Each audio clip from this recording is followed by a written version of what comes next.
Are you sure you want to do this? Alien Romulus is a 2024 sci-fi horror movie, co-written and directed by Fede Alvarez. It's the 9th installment in the Alien franchise, and is set between the events of Alien from 1979 and Aliens from 1986. It stars Kaylee Spaney, Isabella Merced, and David Johnson. While scavenging a derelict space station, a group of young space colonizers come face to face with the most terrifying life form in the universe. Is this really where you want to spend the rest of your life? You know I don't. Then this is our only ticket out of here. So I just got done checking out Alien Romulus, like literally just got home minutes ago. Generally I wait till the next day to shoot a review of a movie, but I just had to talk about this. I just can't believe what I just saw. There are so many things that I was impressed by with this.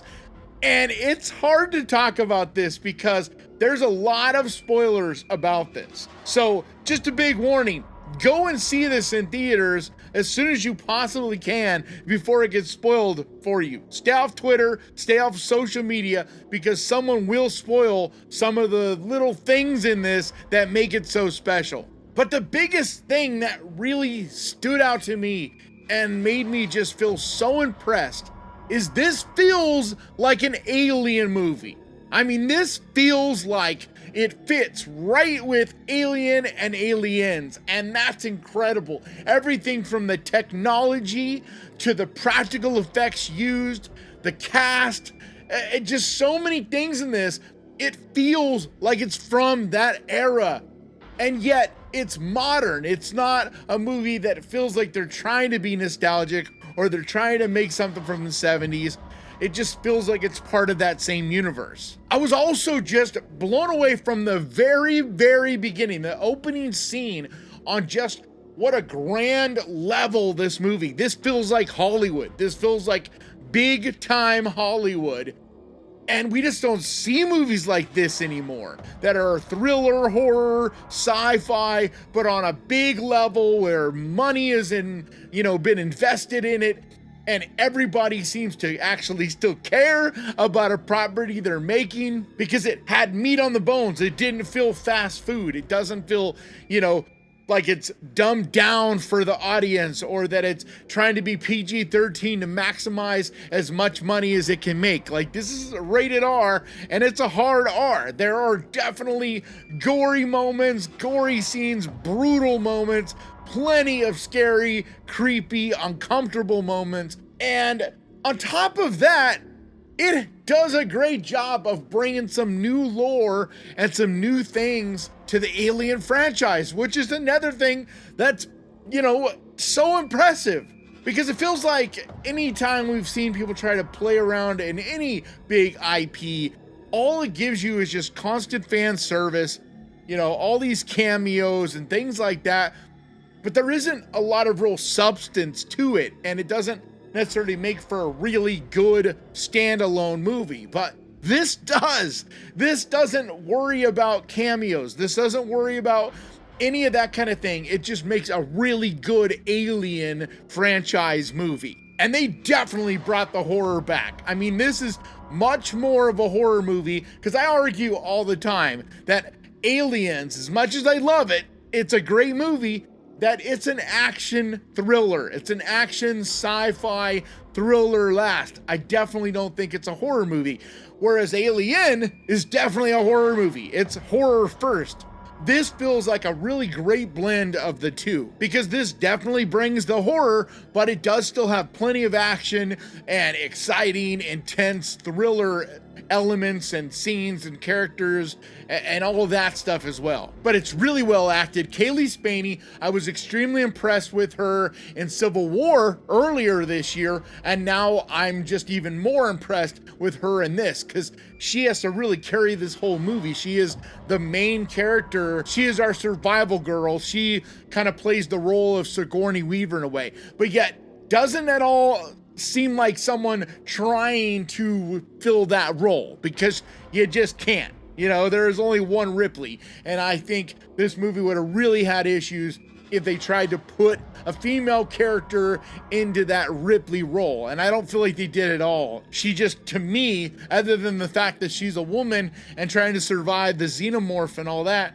she felt like a very unique character and like she was definitely doing her own thing here. But there's a lot of really cool elements in this. And like I said, without them doing fan service, it just plays in the same sandbox. And there's a lot of things I'd rather just leave for you to find out. So I'm not even going to mention anything that could even be considered a slight spoiler, because the trailers didn't show much. Like, that's one great thing I do really appreciate about what they did with this as well, is that the trailer doesn't spoil things. There's, you know, a couple little scenes, you know, the you know, with the like down his throat scene where the, you know, that, yeah, yuck.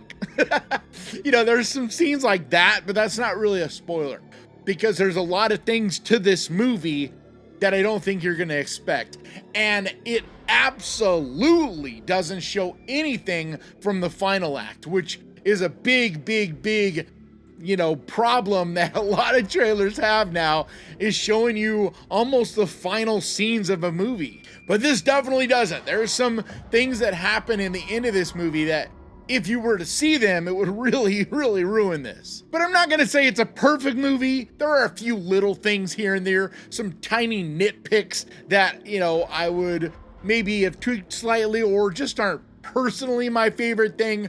But if you just go in and enjoy it for an Alien movie, like, I can't imagine you being a fan of the franchise or a fan of the Alien movies, especially the first two, and not enjoying this film. Now, people that are bigger fans of Prometheus and that era of the Alien franchise, I could see you guys being, you know, a little bit like, hey, because this doesn't play in that world. It doesn't do those kind of things. It is much more in the beginning of this franchise versus the end of this franchise. But I just can't get over the look of this film.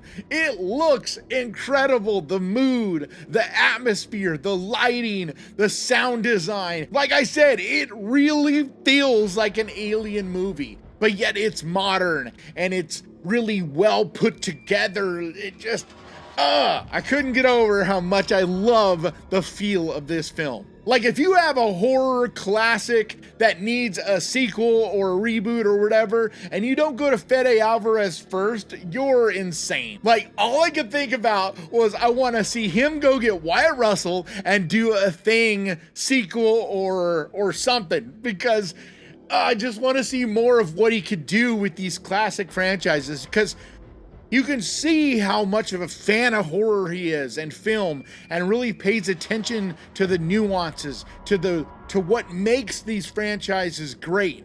But yet he puts his own flavor, his own flair onto those things. But he makes actual horror feel like horror. It's moody, it's atmospheric, the tension is there, the excitement and the gruesome, brutal elements when they need to be there are there without overdoing it. Because this movie gets absolutely savage and gruesome and really surprising at times with the levels that it takes it. But yet it doesn't feel like what we've seen him do before, where in the Evil Dead movie, where it was like, you know, buckets of blood, like just insanity. It's not like he takes that same aesthetic and shoves it into the Alien world. No, this feels like an Alien movie, but like I said, with just his way of making film on it. This is definitely, without a doubt, one of my favorite movies this year. And I'm actually going to go jump in my car and go to the drive-ins and watch it again, because I just want to soak in that world, that aesthetic and this environment one more time before my day is out.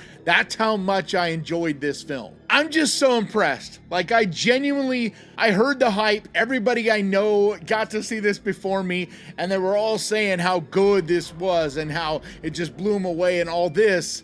And so I knew that there was potential for me to go into this and be disappointed. But honestly, like I said, I don't see, including myself, anyone that loves the aesthetic of the aliens, loves the creature designs, loves the xenomorph and the style of the alien movies. I can't see anyone that likes those that won't enjoy this on some level. I mean, sure, you could be the nitpick guy out there and, you know, pick apart this or that, whatever. I mean, I'm not that guy. So if that's the review you're looking for, that's just not me. Like I said, I'm not saying it's perfect. You know, I think I would have liked the characters to be fleshed out a little bit more. It would have been nice to know who they are a little bit more. But I think there was enough backstory, enough setup that it was akin to the first Alien movie, where you knew them a little bit, surface level, but it wasn't like you knew a ton about these characters. It was really, like I said, an Alien movie. And so I think if that's what you go into this looking for, is just an Alien movie, you're gonna have a good time with it.